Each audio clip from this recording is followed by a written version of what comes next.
வணக்கம். நீங்கள் இணைந்து கொள்வது நியூஸ் போஸ்டின் பிரதான செய்திகளுடன். உங்களுடன் இணைந்து கொள்வோர் சந்திரிகா ஆறுமுகம், சிசிரகுமார், கிருஷாந்த் ராஜ். இன்றைய விரிவான செய்திகளுக்கு செல்ல முன்னர் முதலில் தலைப்புச் செய்திகள்.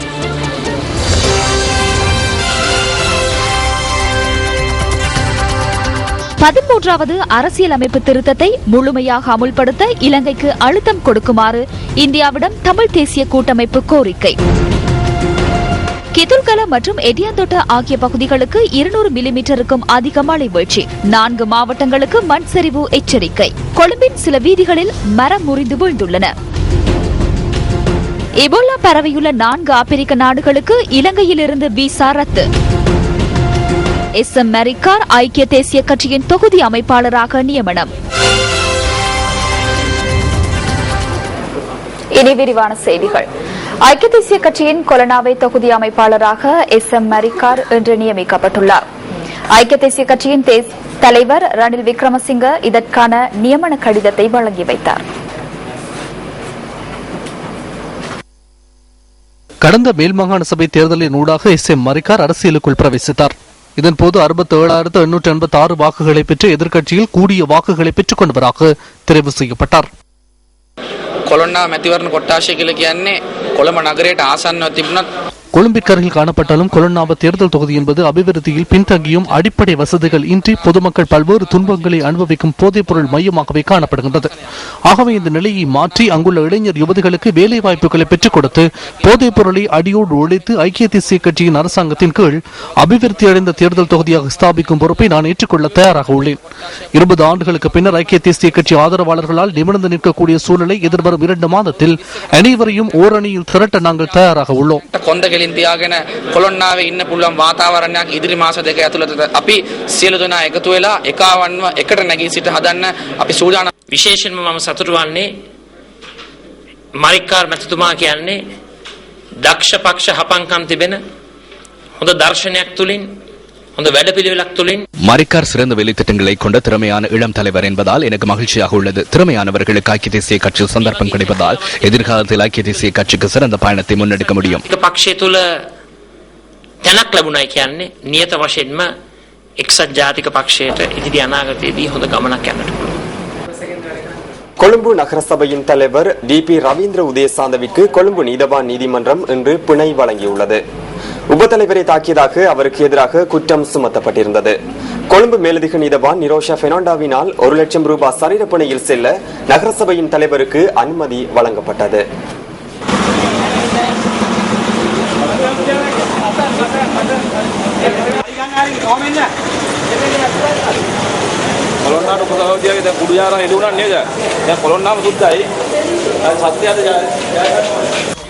அவரிடம் துப்பாக்கி ஒன்று இருந்ததாக முறைப்பாடு கிடைத்துள்ள போதிலும் அதற்கான சாட்சி இல்லை என போலீசார் தெரிவித்தனர்.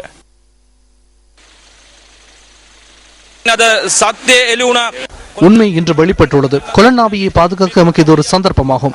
இதன் அடிப்படையில் சட்ட நடவடிக்கை எடுங்கள். இவ்வாறான போலியான முறைப்பாடுகளை செய்து எங்களை போன்ற மக்கள் சேவையில் ஈடுபடுவோரை இல்லாதொழிக்க வேண்டாம் என கூறுகின்றோம். கொலன்னாவ நகரசபையின் கூட்டம் இன்று காலை ஆரம்பிக்கப்பட்ட சந்தர்ப்பத்தில் அங்கு தலைவரும் உப தலைவரும் இருக்காத சந்தர்ப்பத்தில் பதில் தலைவரின் கீழ் கூட்டம் ஆரம்பிக்கப்பட்டது. பின்னர் உப தலைவர் சுரேஷ் கோத்தாகோட வருகை தந்தார்.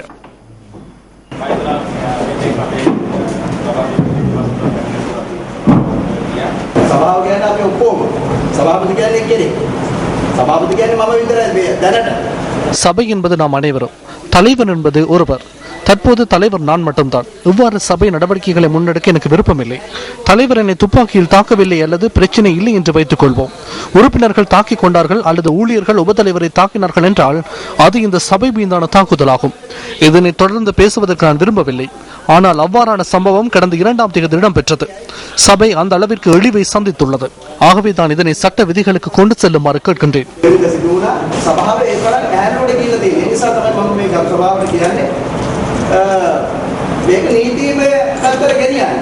இதன் பின்னர் உபத்தலைவர் சபையில் இருந்து வழியில் சென்று சில நிமிடங்களின் பின்னர் மீண்டும் அவர் சபைக்கு வந்தார்.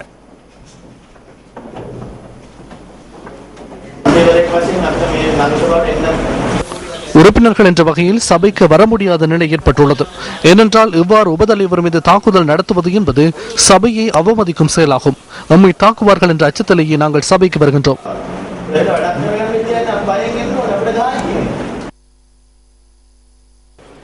நாட்டின் பல பகுதிகளில் கடும் மழை வீழ்ச்சி பதிவாகியுள்ளதுடன் சில பகுதிகளில் பலத்த காற்றும் வீசியுள்ளது. இதேவேளை சீரற்ற இந்த வானிலை காரணமாக கொழும்பு டூப்ளிகேஷன் வீதியில் மரம் ஒன்று முறிந்து வீழ்ந்துள்ளது.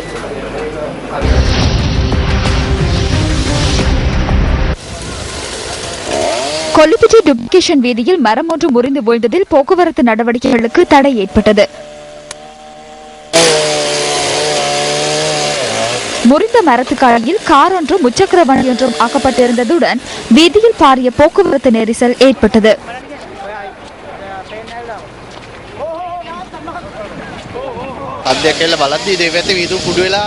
சத்தம் ஒன்று கேட்டது. கண்ணாடிகள் உடைந்திருந்தன. பின்புறத்திலேயே மரம் ஒன்று முறிந்து வீழ்ந்திருந்தது. அதன் பின்னர் கதவை திறந்து கொண்டு அவர் வெளியே வந்தார். நானும் வெளியே வந்து பார்த்தபோது மற்ற பக்கம் முச்சக்கர வண்டி ஒன்று அகப்பட்டிருந்தது. அதற்குள் ஒருவர் அகப்பட்டிருந்தார். பின்னால் இருந்தவரினால் வெளியே வர முடிந்தது. பின்னர் பெக்கோ ஒன்றின் ஊடாக மரத்தை சற்று தூக்கி அவர் வெளியே எடுக்கப்பட்டு வைத்தியசாலைக்கு கொண்டு செல்லப்பட்டார்.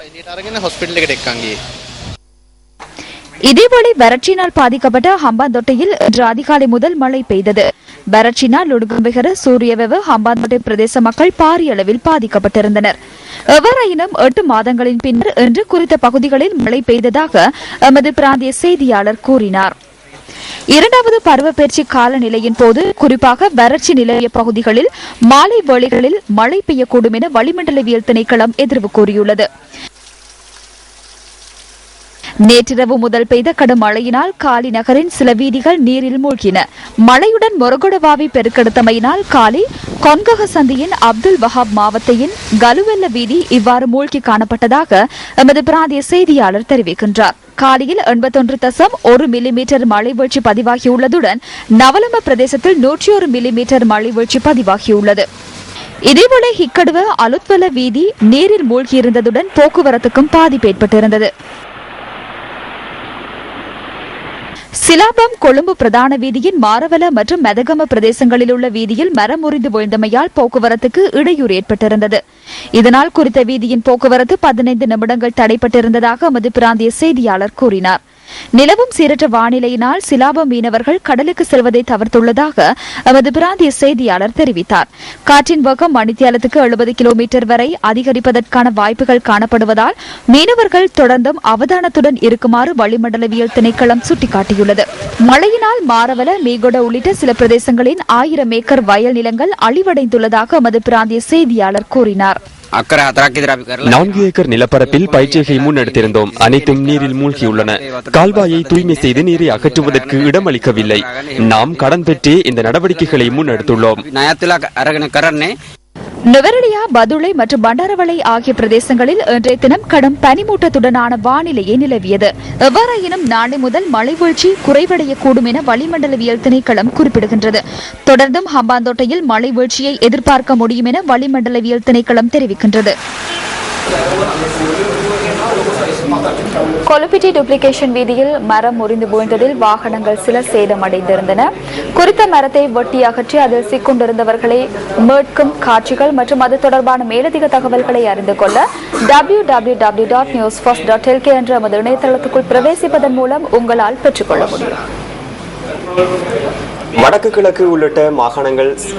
கிழக்கு மாகாணங்கள் உள்ளிட்ட பல பகுதிகளில் தற்போது பலத்த காற்றுடன் கூடிய மழையுடனான ஒரு வானிலை நிலவுகின்றது. இதனால் பொதுமக்களின் அன்றாட நடவடிக்கைகளுக்கு பாதிப்பு ஏற்பட்டுள்ளது. திருகோணமலை மாவட்டத்தின் பல பகுதிகளில் இன்று பலத்த மழை பெய்தது. ரக்கக்கண்டி, நிலாவளி, திருகோணமலை, உவர்மலை, 4ஆம் கட்டை, சீனக்குடா, வெள்ளைமணல், கிண்ணியா, மூதூர், தோப்பூர், தம்பலகாமம் ஆகிய பகுதிகளில் பலத்த மழை பெய்ததாக எமது பிராந்திய செய்தியாளர் தெரிவித்தார்.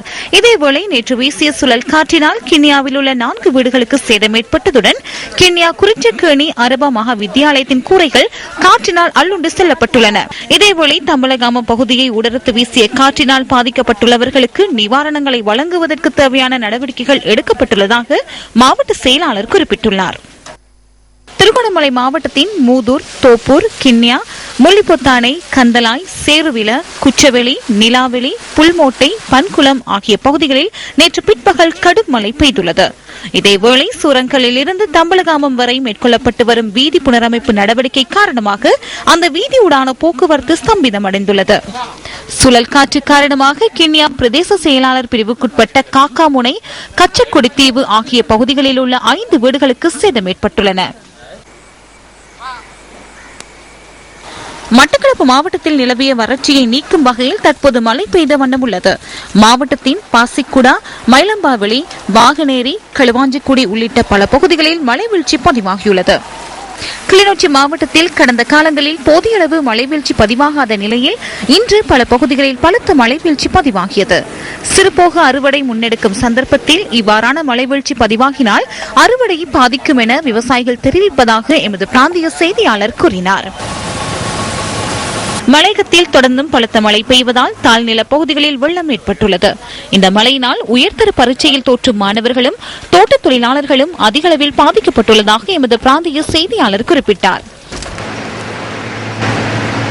இதேவேளை கடந்த 6 மாத காலமாக புத்தளம் மாவட்டத்தில் நிலவிய கடும் வறட்சியை தொடர்ந்து இன்று காலை முதல் மாவட்டத்தின் பல பகுதிகளில் மழை பெய்த வண்ணம் உள்ளது.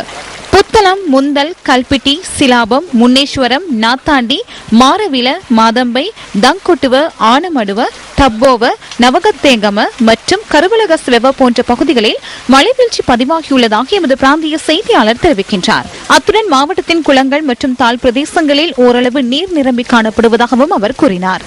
இதேவேளை முல்லைத்தீவு மற்றும் வவுனியா மாவட்டங்களிலும் இன்றைய தினம் மழையுடன் கூடிய வானிலை நிலவுவதாக எமது பிராந்திய செய்தியாளர் தெரிவித்தார்.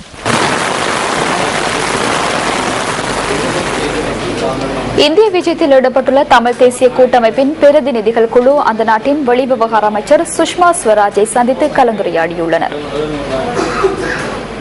இந்திய வெளிவிவகார அமைச்சருக்கும் தமிழ் தேசிய கூட்டமைப்பின் பிரதிநிதிகளுக்கும் இடையிலான சந்திப்பு இன்று இடம்பெற்றுள்ளது. புதுடில்லியில் உள்ள வெளியுறவுத்துறை அலுவலகத்தில் இந்த சந்திப்பு இடம்பெற்றுள்ளது.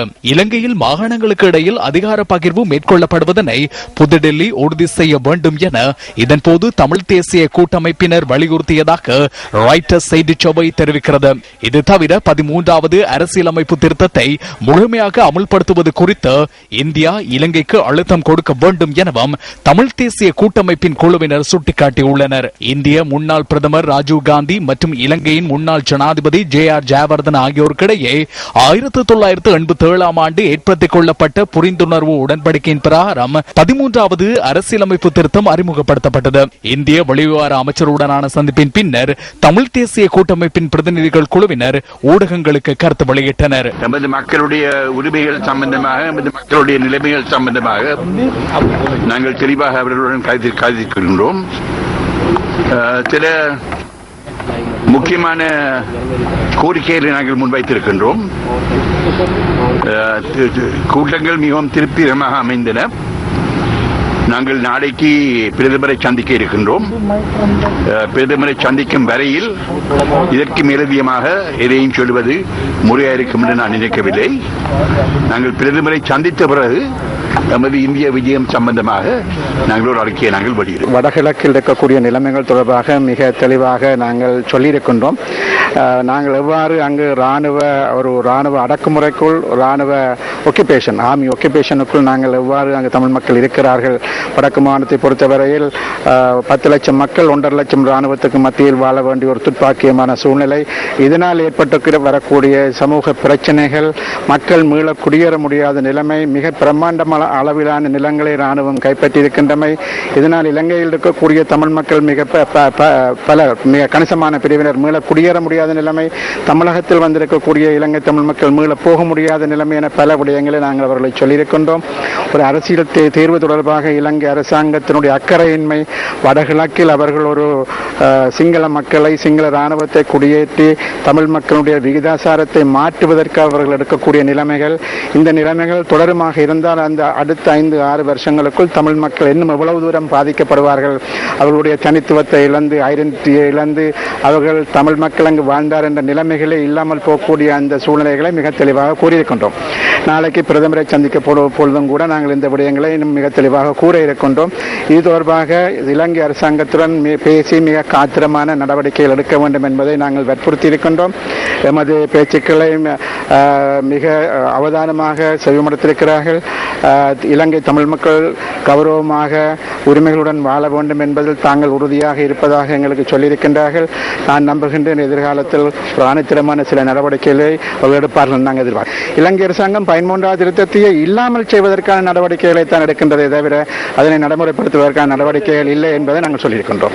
இந்திய பிரதமர் நரேந்திர மோடியின் அழைப்பை ஏற்று தமிழ் தேசிய கூட்டமைப்பினர் இந்தியாவுக்கான விஜயத்தில் ஈடுபட்டுள்ளனர். தமிழ் தேசிய கூட்டமைப்பை பிரதிநிதித்துவப்படுத்தி பாராளுமன்ற குழு தலைவர் இரா சம்பந்தன், பாராளுமன்ற உறுப்பினர்களான மாவை சேனாதிராஜா, MA சுமந்திரன், சுரேஷ் பிரேமச்சந்திரன், செல்வம் அடைக்கலநாதன், பொன் செல்வராசா உள்ளிட்ட குழுவினர் நேற்று பிற்பகல் புதுடில்லி நோக்கி பயணமாகியிருந்தனர். இவர்கள் நாளைய தினம் இந்திய பிரதமர் நரேந்திர மோடியை சந்தித்து இருதரப்பு பேச்சுவார்த்தைகளில் ஈடுபட உள்ளமை குறிப்பிடத்தக்கது. வரலாற்று சிறப்பும் உலக பிரசித்தமும் பெற்ற யாழ்ப்பாணம் நல்லூர் ஆலயத்தின் வருடாந்த மகோத்சவத்தின் 22ஆம் நாளான இன்று மாம்பழ திருவிழா நடைபெற்றது.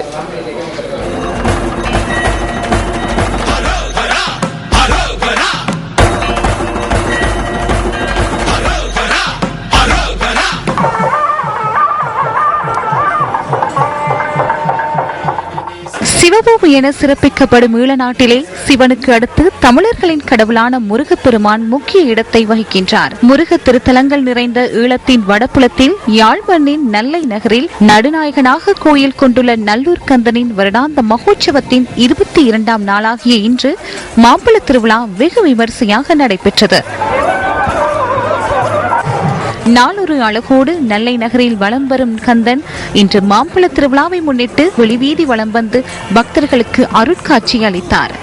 சிவனுக்கு நாரதர் கொடுத்த ஞான மாம்பழத்தை முருகன், பிள்ளையார் இவர்களில் எவருக்கு கொடுப்பது என்ற குழப்பத்தை தீர்க்க உலகத்தை முதலில் சுற்றி வருபவருக்கே இந்த மாம்பழம் என்று கூறப்பட்டது. முருகன் தனது மயில் வாகனத்தில் உலகத்தை சுற்றி வர புறப்பட்ட வேளையில் பிள்ளையார் தன் தாய் தந்தையரை சுற்றி வந்து ஞானப்பழத்தை பெற்றதும் மாம்பழம் கிடைக்காத முருகன் கோபித்துக் கொண்டு பழனிமலை ஆண்டியாக சென்றார். இந்த தத்துவ வரலாற்று கதையை சித்தரிக்கும் வகையிலேயே மாம்பழ திருவிழா இடம்பெற்றது. இன்றைய தினம் இடம்பெற்ற மாம்பழ திருவிழாவுக்கு நாட்டின் பல பகுதிகளில் இருந்தும் இன மத பேதமின்றி பக்தர்கள் கலந்து கொண்டு நல்லூர் அழகு முருகனை தரிசித்து அருளாசி பெற்று மகிழ்ந்தனர்.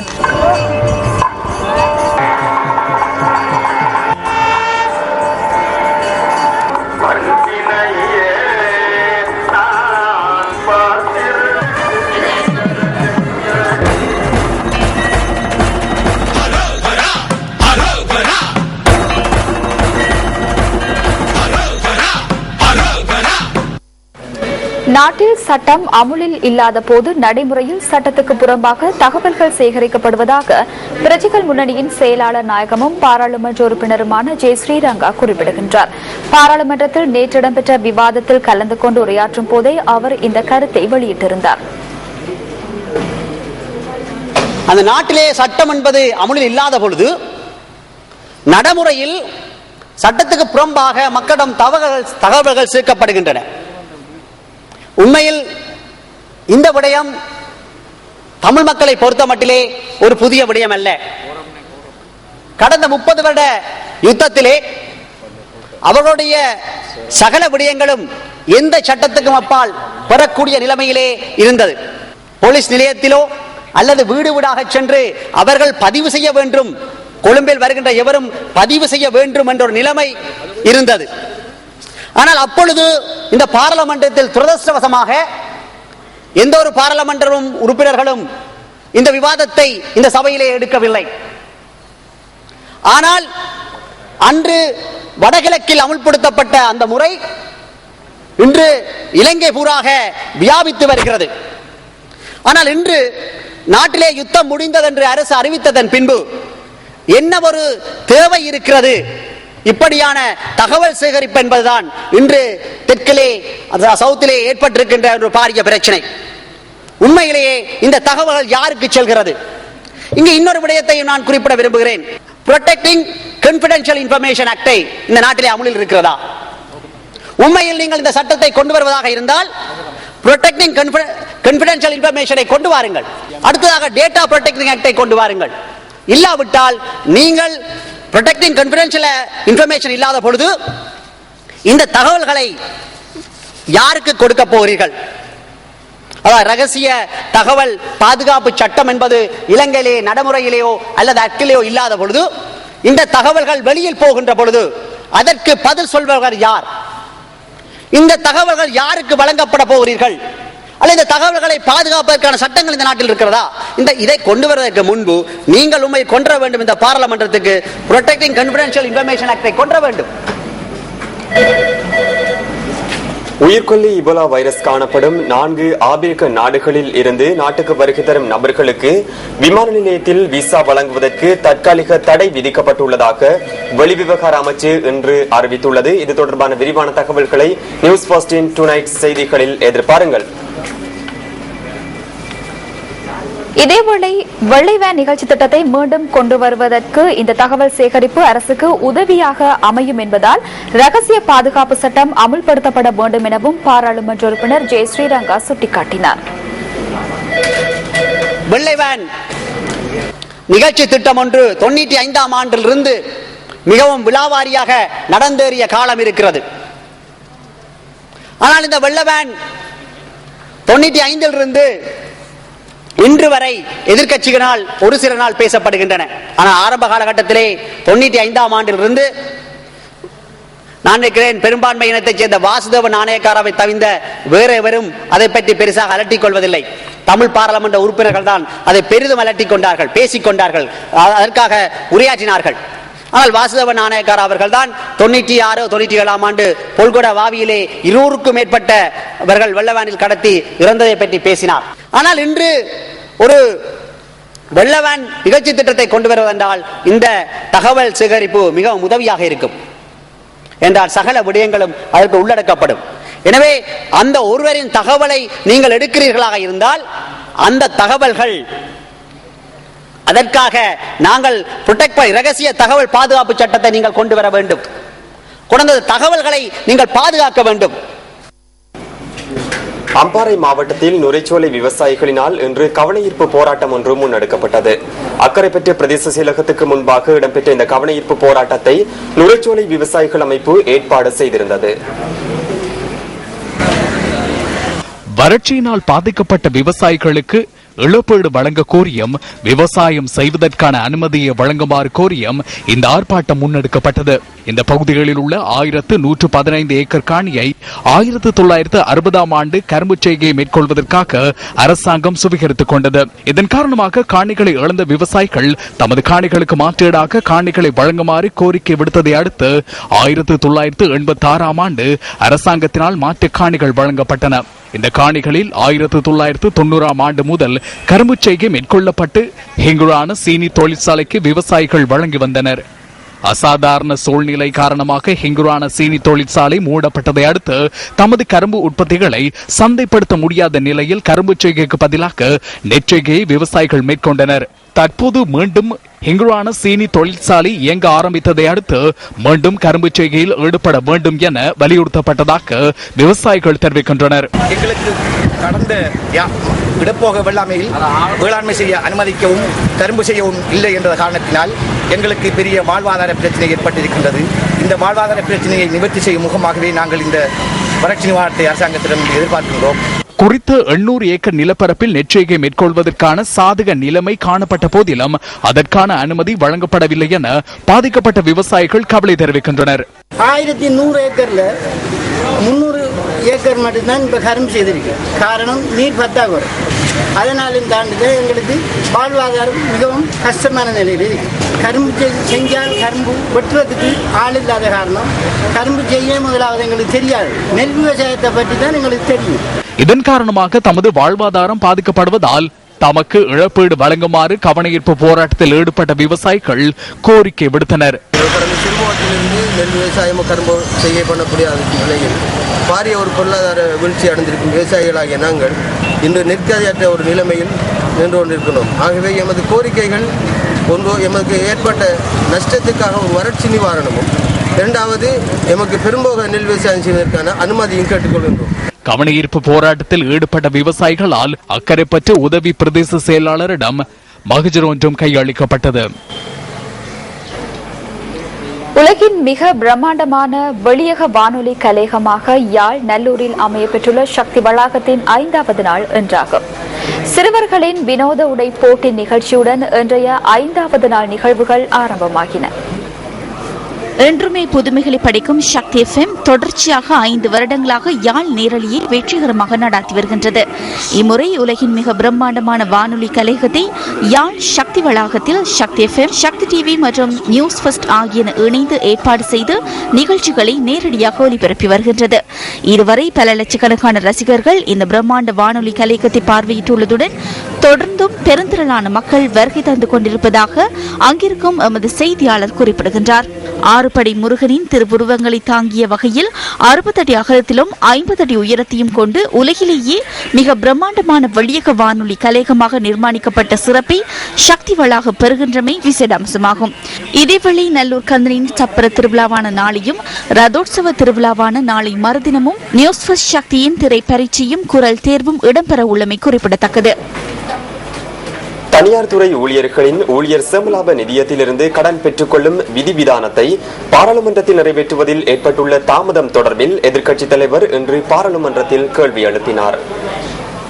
මේ සමාජිකයන් හට ඉස්මතු වන හදිසි අවශ්‍යතාවයක් බරපතල රෝගාබාධයක් තම දරුවන්ගේ අවශ්‍යතාවයක් சுகவினங்களின் போது அல்லது வீட்டை கட்டுவதற்கு போன்ற அவசர தேவைகளுக்கு இந்த நிதியத்திலிருந்து நிவாரணத்தை பெற்றுக்கொள்ள உறுப்பினர்களுக்கு சந்தர்ப்பம் அளிக்கப்பட வேண்டும். தற்போது நடைமுறையில் உறுப்பினர்களுக்கு கடனுக்கும் வட்டிக்கும் பணத்தை பெற்றுக்கொள்ள வேண்டிய நிலை ஏற்பட்டுள்ளது. நிதியத்திலிருந்து 30% உறுப்பினர்களுக்கு வழங்கக்கூடிய வகையில் சட்டத்தில் 23 ஆ பிரிவில் சரத்து சேர்க்கப்பட்டது. இந்த விடயங்கள் தொடர்பில் ஆராய்ந்து பாராளுமன்றத்தில் முன்வைக்கப்பட்ட போதிலும் அதனை நிறைவேற்றுவதற்கு அரசாங்கம் நடவடிக்கை எடுக்காதது ஏன்? අනුමතිය සඳහා න්‍යාය පත්‍ර ඇතුළත් කර තිබියදීත් රජය මෙම කරුණු සාකච්ඡාවට ගෙන සම්මත කරන පියවර නොගන්නේ මන්ද? කෙසේ වෙතත් මේ යෝජනා ක්‍රියාත් කිරීමේදී සමාජ ගෙනුම සම්බන්ධව இதனை நடைமுறைப்படுத்தும் போது உறுப்பினர்களின் கணக்குகளில் நடைமுறை ரீதியாகவும் நிர்வாக ரீதியாகவும் பிரச்சனைகள் தோன்றுகின்றன. உறுப்பினர்கள் பல வங்கி கணக்குகள் வைத்திருக்கின்ற நிலையில் அவற்றை ஒன்றிணைக்காது உத்தேசிக்கப்பட்டுள்ள திட்டத்தினால் உறுப்பினர்களுக்கு நன்மை கிடைக்கப் போவதில்லை. ලබාගත නොහැකි සේවාවකින් ලැබෙන සහයෝගය ප්‍රමාද නොවැටීමෙන් අදාළෙන් ව්‍යාප්තිය කඩමින් අවසන්කට බාධාවක්.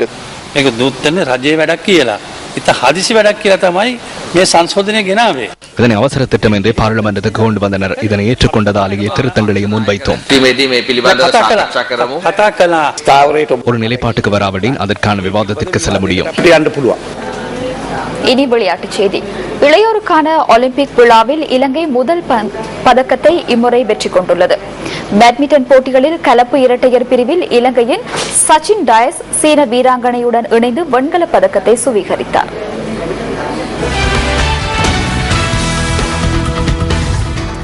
இளையோருக்கான 2வது ஒலிம்பிக் விழா சீனாவின் நன்ஜிங் நகரில் நடைபெறுகிறது.